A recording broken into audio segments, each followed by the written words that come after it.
Hello, and welcome to the Reykjavík Newsdesk. I'm Andie Sophia Fontaine. If you like the content that you see here, be sure and like and subscribe. And if you really like the content that you see here, check out the Patreon link in the description below to see what kind of goodies you can get just by kicking a little extra coin our way. Amongst them is being able to participate in my monthly Ask Me Anything sessions. We had a really good time last Saturday, and you can watch that Ask Me Anything session on my Patreon. Another goodie that you get is being able to participate in a viewer poll, wherein you can help decide what single issue it is I report on in a given video. Now, the results of the previous poll were varied. They spread so many different topics. People offered so many different suggestions, and they're all really, really, really good suggestions. So I decided that I'm going to do all of them. And I'm starting with this one, the top 5 Icelandic scandals of all time. Now, for such a small country, we have a lot of political scandals, it turns out. In my time as a journalist over the past 20 years, I've covered a lot of them, and so it was really hard to narrow these down to just 5. The criteria that I used was I wanted to pick scandals based on their importance, in terms of the seriousness of their offenses, the impact that they had on Icelandic society, rather, as well as the scope and breadth and depth of the scandals themselves. A lot of these scandals led to resignations of officials. They led to collapsing governments and collapsing economies. And most of these made international headlines. There were so many that I missed that I personally think were very important, but they didn't quite reach the level of these criteria. So maybe I'll make them the subject for videos in the future. We'll see. But for now, these are the top 5 Icelandic political scandals of all time in no particular order. Number 1, the Panama Papers. This scandal was unique in that most Icelanders saw this scandal erupt on national television.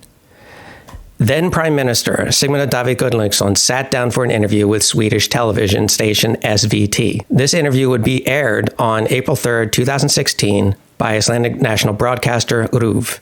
Joining the Swedish broadcaster later on in the interview was the Icelandic journalist Jóhannes Kristjánsson of Reykjavík Media.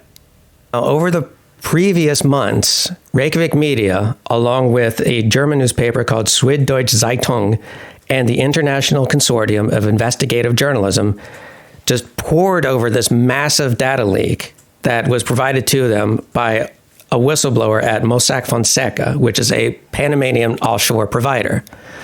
What they found in this data was that there were a lot of Icelandic politicians involved in putting their money overseas in tax shelters. Sigmundur Davíð was not alone in terms of his name coming up in these papers. There was also other Icelandic members of parliament, even Icelandic members of Reykjavík City Council. The prime minister, it turned out, was not exactly forthcoming about the involvement of himself with these activities. In particular, his wife had set up a company called Wintris, which is based in the British Virgin Islands and was specifically established to handle the money that she had received in an inheritance. And the British Virgin Islands, in case you weren't aware, is a notorious tax shelter. As I said, Sigmundur Davíð was not the only politician implicated in this, but it's how he handled this interview that led to a scandal erupting. I've linked to the full interview in the description below, and most of it is in English. The clip that you're about to see is in Icelandic, when Jóhannes confronts Sigmundur, asking him why he did not disclose his involvement with Wintris. And I didn't provide subtitles for this, but you don't need them. You can just see how it unfolds, and, well, you'll judge for yourself. Gefið upp skattsfrá upphafi. En hvaða eignir í félaginu? Hvaða eignir í félaginu? Ég meina, þú ber ekki... Við vitum það að Wintris var kröfuhafi og kröfuhafi í föllnu bönkunum. Já, þú ert að spyrja mig hluti sem ég ekki einu sem búin að kynna mér. Þú seldir þinn hlut í félaginu fyrir $1 2009. Þú ert að spyrja mig einhverju tóma vitleysu. Þú platar mig í viðtal á fölskum forsetum. Ég með undirskriftina hérna sekundur. Já. Viltu sjá hana? Já, ég meina, þetta bara... But with all respect, Mr. Prime Minister, it must be okay to ask those questions. So that's how that unfolded. And shortly after this interview aired, there were massive protests in front of Parliament. And 2 days later, Sigmundur Davíð resigned from his position as prime minister, and there were going to be, and new elections were held. When new elections were held, the government that would be formed would only last for 9 months because of scandal number 2. Number 2, the restored honor scandal. Now, for some background, restored honor is an Icelandic legal concept wherein if you have been found guilty of and convicted of and served time for a serious criminal offense, and let's say down the line you want a particular job or position that would require having a clean criminal record, and so this crime would get in the way of you being hired, you can apply to have your honor restored. And it's still a part of your criminal record, but it's not going to anymore stand in the way of you being able to get that job. And amongst the requirements you need for restored honor is a letter of recommendation. Now, before I go any further, I have to warn you that some of the details of the story are disturbing, and they involve child sexual assault. So if you don't want to get into that, fully understand, just skip ahead to the next scandal. A man named Hjalti Sigurðsson Hauksson had been convicted of having sexually assaulted his stepdaughter over the course of 12 years, starting from the time that she was 5 years old.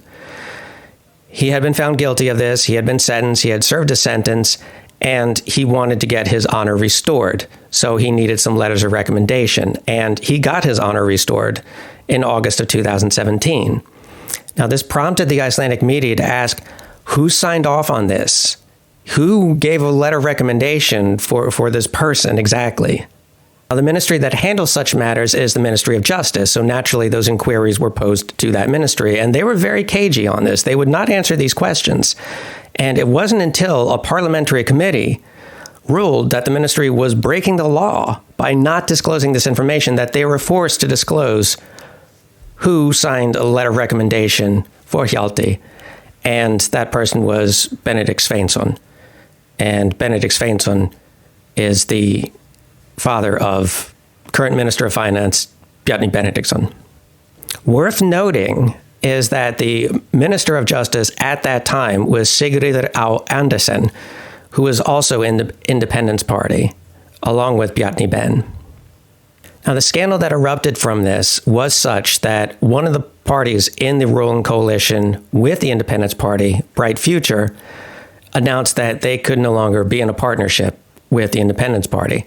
They were splitting up, which is what they did. The government collapsed, and we needed to hold new elections.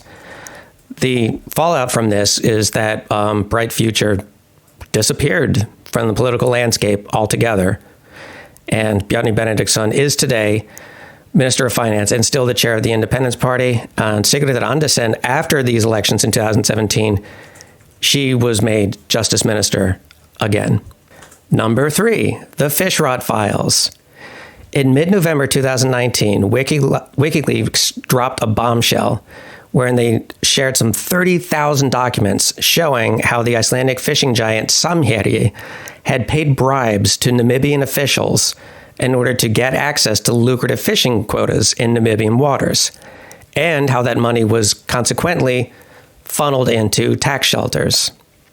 The whistleblower in this instance was Jóhannes Stefánsson, who was the former CEO of Samherji in Namibia and the former managing director thereof as well, who had helped facilitate these bribes, but then, racked with guilt, decided to come clean. Now, all the data and all the information that came forward in the wake of the Fishrot Files is still on WikiLeaks' website, and I've linked to it in the description below. So as this scandal involved both Namibia and Iceland, it's very interesting to compare how these two different countries reacted to this scandal blowing up. In Namibia, the reaction was very swift. Officials were arrested, they were charged, and a lot of them have trials still pending. They were resigned or forced to resign. It was a big blow up. In Iceland, it was a little bit different. Nobody has actually faced any consequences for this. Nobody in Samherji's management, nobody in the Icelandic government. Oh, wait, that's not entirely true. 4 Icelandic journalists have been investigated by the North Iceland police, specifically because some of their reporting was based on data that came from a phone stolen from a Samherji ship captain. Now, Icelandic law is pretty clear on this matter. Like, if you yourself break into someone's home or steal their phone or hack their computer and dig up some documentation, you cannot yourself like publicize this without facing charges for the break-in. But if you're a reporter and somebody hands you documentation that they got to maybe from less than legal means, it's that person who committed the crime that bears responsibility for that crime. If the information is in the interest of the general public, you as a reporter are not liable. However, the Samherji case is still an ongoing matter in Iceland.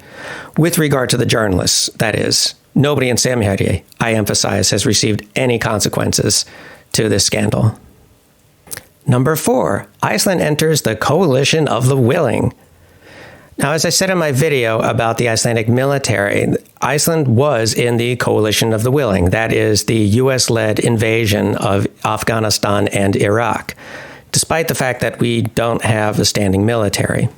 Interestingly, this came to light when the White House's webpage posted their list of countries in the coalition of the willing on March 20th, 2003, and Iceland's name appeared. Now, this naturally raised a lot of questions because this was never put to a vote in Parliament.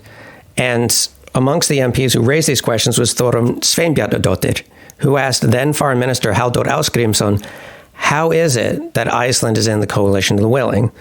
And Halldór responded that this was something that happened in a conversation between people in the foreign ministry and other officials, which is very vague.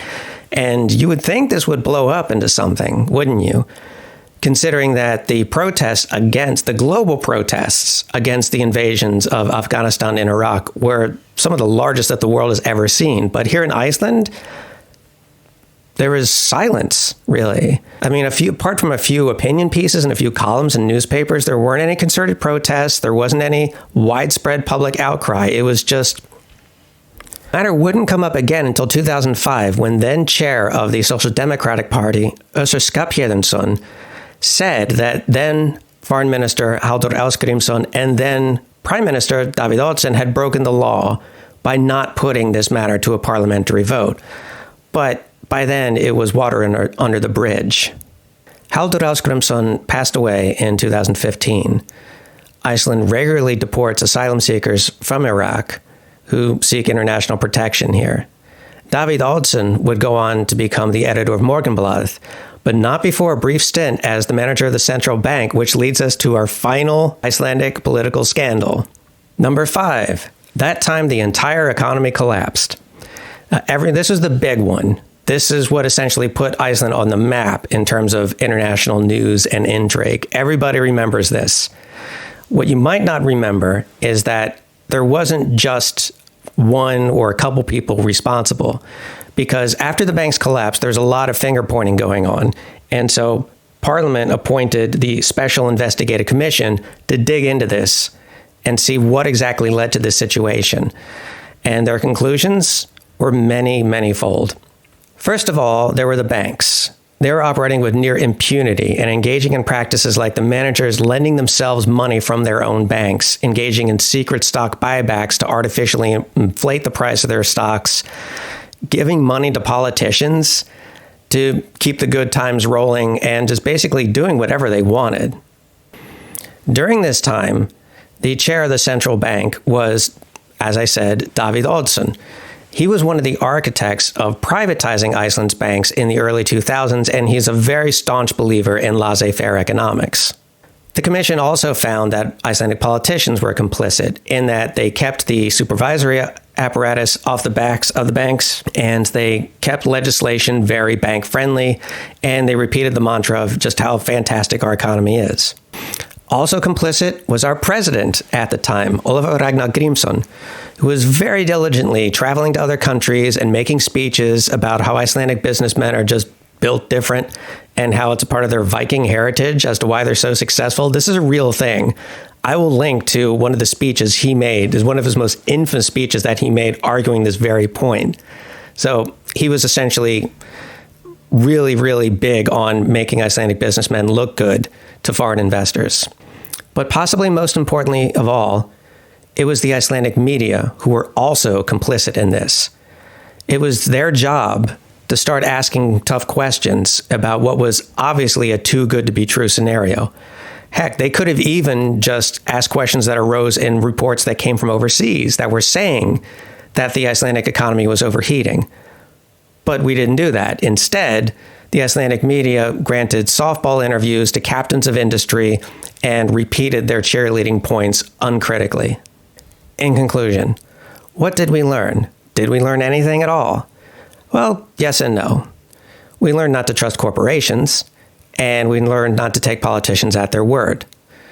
We've seen officials resign only to get their positions back or to create new jobs for themselves. We've seen governments collapse only to see ministers get reappointed. Some bankers were jailed. However, we're a country that likes to give the powerful second, third, fourth, sixth, and seventh chances, apparently.